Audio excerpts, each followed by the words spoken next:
Moi, je veux bien commencer sur l'EMI parce que c'est un sujet que je connais bien, j'ai travaillé dessus pendant 20 ans.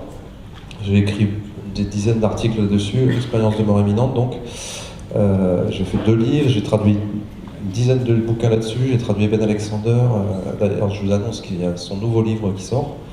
Et Ben Alexander, donc, c'est le neurochirurgien qui a fait une fameuse NDE suite à une méningite foudroyante et qui a écrit donc La preuve du paradis, et qui s'est fait descendre à cause du titre de son livre, beaucoup à cause du titre malheureusement, et comme souvent on ne choisit pas nos titres, les auteurs, faut pas croire, on a voix au chapitre mais on ne choisit pas toujours le titre. Et La preuve du paradis, c'est un très mauvais titre, enfin c'est à la fois un bon titre et un mauvais titre, c'est-à-dire qu'il y a beaucoup de gens qui ont été attirés par ce livre, et c'est un peu comme La vie après la vie, quoi. La vie après la vie de Moody, que j'ai aussi traduit, enfin j'ai pas traduit La vie après la vie, hein, j'ai traduit d'autres livres de Moody. C'est un titre qui a attiré beaucoup de public vers ce livre-là, mais c'était pas du tout le titre que Moody voulait donner à son livre. Donc il y a un nouveau Ben Alexander qui sort, qui s'appelle Voyage d'un neurochirurgien au cœur de la conscience, et qui est vachement intéressant parce qu'il retrace tout son parcours intellectuel, personnel, professionnel, depuis son expérience, toutes les rencontres qu'il a pu faire et comment sa conception de la conscience a évolué. Et ce qui est intéressant, c'est que lui, il part d'un point de vue strictement matérialiste, rationaliste même, il ne croyait pas du tout à ces expériences-là. Et aujourd'hui, il est vraiment convaincu de cette réalité, et c'est un porte-parole de cette réalité-là, donc de la réalité de la conscience. Et Moody, donc on a fait aussi un livre que j'ai traduit et pour lequel j'ai fait une longue postface qui est une biographie en fait de Moody. Et Moody, c'est très intéressant aussi parce que lui, il a évolué d'une position de sceptique au sens philosophique, c'est-à-dire que c'était quelqu'un qui refusait de conclure, hein, le vrai scepticisme. En philosophie, c'est ça, c'est quelqu'un qui suspend son jugement, qui ne conclut pas, c'est pas quelqu'un qui est opposé, hein, mais donc Moody était sur cette posture-là pendant très longtemps, et puis sur la fin de sa carrière, là, il a fini par dire l'hypothèse de l'après-vie est quand même la plus probable, parce que c'est quand même la plus économique finalement face à tous les phénomènes auxquels on est confronté, et donc c'est intéressant de voir l'évolution de son cheminement. Donc que dit la science aujourd'hui? Eh bien, en fait, la science, globalement, vous le savez, elle reste quand même sur une position plutôt sceptique, plutôt au sens, pour le coup, matérialiste, rationaliste. Mais il y a une grande ouverture, et en tout cas, c'est un phénomène qui n'est pas nié. C'est-à-dire que même les médecins les plus sceptiques, ou les chercheurs les plus sceptiques, reconnaissent que c'est un phénomène réel, donc qui est réellement vécu par ces personnes-là. Et bien sûr, après, il y a l'interprétation qui consiste à dire tout se passe dans le cerveau, et l'autre interprétation qui consiste à dire effectivement on a une âme qui sort du corps et qui peut s'extraire de l'espace-temps et qui vit des choses, etc., qui ont du sens. Donc en tout cas, le progrès qu'on peut noter sur ces dernières années, c'est que la réalité du phénomène est reconnue par la médecine. Il y a aussi un livre qui vient de sortir d'ailleurs d'un médecin généraliste qui s'appelle François Lallier, qui fait un peu le tour des différentes hypothèses en présence, et qui lui aussi dit que les hypothèses matérialistes, en gros, elles sont insuffisantes, elles sont insatisfaisantes. L'idée que ça serait dû à un manque d'oxygène dans le cerveau, que ça serait dû à un excès de gaz carbonique dans le cerveau, toutes ces explications-là, ou que ce serait dû à des substances anesthésiques ou autres, des médicaments, ces explications-là ne sont pas satisfaisantes, elles ne rendent pas compte de l'ensemble du phénomène. Qu'est-ce qu'on peut dire d'autre? Il y a une étude qui vient de sortir qui a comparé les effets de la DMT avec l'expérience de mort imminente. Donc la DMT, c'est le principe actif de l'ayahuasca notamment. C'est de la diméthyltryptamine, c'est une substance, une molécule qui est donc qu'on appelle une substance psychédélique, si vous voulez. Et les chercheurs ont comparé les effets de la DMT avec la NDE, donc l'EMI, et ils se sont aperçus que c'était très comparable, qu'il y avait vraiment beaucoup de parallèles en fait, en faisant répondre les gens à un questionnaire. On s'est aperçu que c'était très très proche. Alors ces chercheurs qui ont fait ça, ils n'ont pas conclu sur la signification de tout ça, ils se sont contentés de constater cette proximité de l'expérience, si vous voulez. Et ce qui est intéressant, c'est que dans la presse grand public, justement la presse qui a rapporté cette expérience-là, on a pu lire des titres du genre « Ah ben voilà, l'EMI c'est une hallucination ». Puisque c'est comme la drogue, c'est comme l'effet de la DMT, qui est une drogue, donc drogue égale hallucination, égale expérience de mort imminente. Tout ça, c'est de l'hallucination. Or, c'est pas du tout ce qui est dit par l'étude, et on peut très bien en faire l'interprétation contraire, qui consiste à dire que justement, l'EMI est une vraie expérience transcendante, et que la DMT permet aussi une expérience transcendante. C'est ce que je disais au début, quand j'ai lancé Romuald, pardon. C'est-à-dire que ce sont des plantes de vision, ce sont des expériences de vision, ce ne sont pas des expériences hallucinatoires. Sous-entendu, il y a du sens à y trouver, c'est ça la différence, il y a du sens à y trouver. Donc aussi bien dans l'EMI que dans l'expérience de type psychédélique, on a du sens qui nous est donné. Donc c'est ça pour moi l'élément discriminant en fait de ces expériences-là. Il faut savoir que l'EMI justement c'est quelque chose à partir de laquelle les gens changent de point de vue sur le monde, quoi. Ils changent de système de valeurs, ils changent de regard, ils sont profondément transformés. Et donc c'est, je pense, le premier élément qu'il faut retenir en fait de ces expériences. Donc voilà ce que je peux dire déjà là-dessus.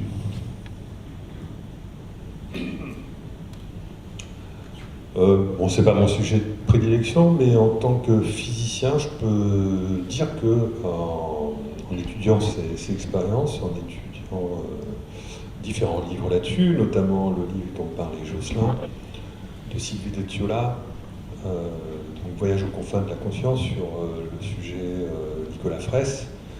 Tout ce que raconte Nicolas Fraisse, tout ce qui est dit dans ce livre, recoupe beaucoup d'observations que j'ai pu voir dans d'autres livres sur les questions qui m'intéressent le plus à ce sujet. C'est donc la différence entre la conscience dans un cerveau et la conscience en dehors du cerveau. On a vraiment l'impression que ce qui est témoigné là a une très grande cohérence. Hein. C'est-à-dire que, par exemple, lorsque la conscience elle est hors dehors du cerveau, elle a un accès immédiat à tout un océan d'informations, et lorsqu'elle réintègre le cerveau, elle perd une très grande partie de ces informations. Ça concerne également les programmes qu'on peut se fixer lorsqu'on sort de son corps, lorsqu'on dit à Nicolas Fraisse, tu vas sortir de ton corps, après tu vas faire ça. Mais oui, bien sûr, vraiment, il a essayé de le faire plusieurs fois, mais en fait, quand il est sorti de son corps, il n'a plus du tout ce programme-là en tête, quoi, puisque normalement, il n'est plus dans sa tête, justement, c'est normal. Et donc, il va faire autre chose que suivre le protocole expérimental, et c'est pourquoi ils ont énormément de réussite, et qu'il aura fallu, de mérite, et il aura fallu beaucoup d'années avant de réussir à mettre en place ce protocole-là. Et sur les observations qui sont faites par les témoins, on a aussi plein d'éléments très cohérents qui font penser que la conscience est de l'information quantique. Hein, c'est-à-dire, par exemple, beaucoup de gens répètent qu'ils avaient l'impression de voir un objet, par exemple, de tous les côtés à la fois, comme s'ils étaient présents partout dans l'espace pour voir l'objet. On voit partout l'idée que la conscience peut focaliser ou au contraire qu'elle peut défocaliser et se retrouver aux confins de l'univers. Par exemple, on voit beaucoup d'éléments qui laissent penser qu'il y a bel et bien une extracorporalité. La seule chose c'est qu'on peut opposer à ça, c'est que, et c'est ce que dit Sylvie Detiola elle-même, mais pour rester prudente, lorsqu'on lui pose des questions là-dessus, on lui demande est-ce que ça prouve que la conscience se délocalise? Et elle dit non, ça ne prouve pas que la conscience se délocalise, ça prouve que la conscience est capable de récupérer des informations. Oui, du point de vue objectif, c'est ça qui a été réalisé. Mais en réalité, pour moi, ça va bien plus loin, parce qu'il faut quand même tenir compte du témoignage d'une part, et d'autre part, savoir qu'il n'y a pas plus de localité en dehors du cerveau que dans le cerveau. C'est-à-dire qu'il n'y a pas plus de localité dans notre réalité, qui déjà d'ailleurs est non locale, qu'à l'extérieur. Donc de toute façon, ça ne veut rien dire. On ne devrait même pas parler de localité dans notre réalité habituelle. Je ne vois pas pourquoi on ne pourrait pas parler de localité en dehors du cerveau. Donc il y a une confusion, il y a la nécessité de faire une identification entre la sensation de vivre quelque chose et le réel vécu de cette chose-là. C'est-à-dire qu'il faut faire confiance à ce que disent les témoins. Il faut faire confiance au fait qu'ils relatent d'un vécu et que ce vécu n'a pas à être évalué avec des catégories qui correspondent à notre situation, à nous, dans le monde réel, parce que de toute façon, ses propres catégories, l'existence de l'espace, du temps et de la matière, ne sont plus objectives. Donc il faut accepter de considérer que les gens qui ont des expériences extracorporelles ont réellement des expériences extracorporelles. Voilà, moi c'est mon point de vue là-dessus, et je trouve qu'il y a beaucoup trop de prudence, et de fausse prudence, de prudence non pertinente, voilà, parce que soi-disant on voudrait avoir des preuves de cette non-localité, mais nous vivons déjà dans un univers non-local, donc il n'y a pas... voilà, enfin bon, c'est ce que j'avais à dire. Je pense, Romuald, tu pourrais nous parler justement de la proximité entre l'expérience de mort imminente, telle qu'elle est vécue dans des contextes comme ça spontanés, de gens qui frôlent la mort suite à des accidents, suite à des opérations, etc. Proximité avec l'expérience chamanique, et aussi avec la grille de lecture jungienne, qui consiste à explorer la noirceur, sa part d'ombre. C'est ce qui s'est passé pour Eben Alexander, par exemple. Il était d'abord dans une sorte d'enfer, il était perdu, il se demandait où il était, il a eu d'abord très très peur. Il y a beaucoup d'expériences mixtes comme ça, où on va d'abord dans la noirceur, dans les profondeurs de l'être, et ensuite on fait l'expérience de la lumière. Oui, bien sûr, c'est je dirais pas c'est une constante du chamanisme, parce que, comme je le disais au tout début de la conférence tout à l'heure, ayahuasca, ça veut dire la liane des morts en quechua. Et moi j'ai discuté de ça avec des chamans qui me disaient, mais notamment un chaman très connu, Gaston Besta, qui me disait, mais en fait, l'ayahuasca permet de passer dans le monde des morts sans passer par la mort du corps physique. Alors, quand on entend ça, on se dit, waouh, d'accord. Sauf que moi, j'ai vécu des expériences de rencontres de défunts sous ayahuasca. Et d'une façon que j'ai pu vérifier dans la réalité après. Je me souviens d'une fois, j'étais dans la Maloca et je vois apparaître un soldat allemand de la Seconde Guerre mondiale. Et là, franchement, je me suis dit, mais qu'est-ce qu'il fait là, lui ? Je suis en Amazonie, et en fait, le soldat, il commençait à dialoguer avec moi sur une forme de télépathie en me disant ouais, mais en fait, il y a un lien entre nous qui est très fort, c'est qu'en gros, si moi j'étais pas mort, tu serais pas là. Et de me montrer en fait une scène où il me dit ton grand-père s'est sauvé d'un camp de prisonniers, et pour pouvoir s'échapper et aller en France libre, il m'a étranglé. Et il m'a tué, il m'a jeté à la Meuse, dans la rivière.